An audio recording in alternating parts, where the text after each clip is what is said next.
আসসালামু আলাইকুম প্রিয় শিক্ষার্থীবৃন্দ, চলে আসলাম তোমাদের সামনে একটা বীজগণিতের অঙ্ক নিয়ে। 3.1 এর বীজগণিতের অঙ্কটা হচ্ছে 8 নাম্বারটা, যেটা অনেক ইম্পর্টেন্ট অঙ্ক, প্রায় পরীক্ষাতে আসে। সেই অঙ্কটা আজকে করে দেখাচ্ছি তোমাদের সামনে। তো দেখো যে যদি a প্লাস বি সমান √7 এবং a মাইনাস বি সমান √5 হয়, তবে প্রমাণ করো যে 8ab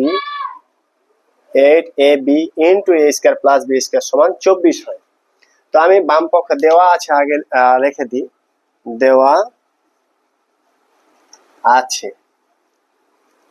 আছে a প্লাস বি সমান √7, a মাইনাস বি সমান √5। এখন চলে আসি আমি বাম পক্ষে, left side 8ab into a square plus B square.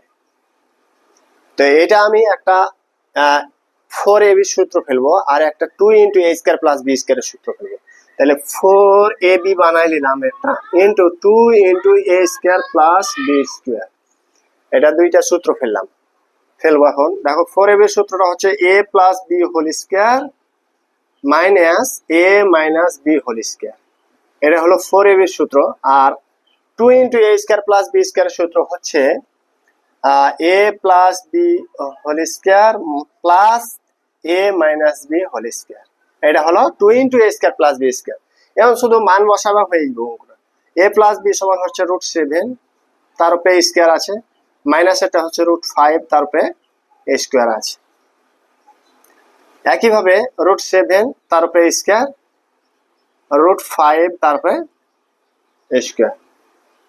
এবার স্কয়ার রুট কেটে গেলে 7 থাকে, -5 থাকে, এই যে স্কয়ার রুট কেটে দিবে। আবার স্কয়ার রুট কেটে গেলে কি থাকে? 7 স্কয়ার রুট কেটে গেলে +5 থাকে। 7 থেকে 5 বাদ দিলে 2, 7 আর 5 যোগ করলে 12, 12 দুগুণে 24। তো এটা হচ্ছে আমাদের রাইট সাইড। ধন্যবাদ সবাইকে।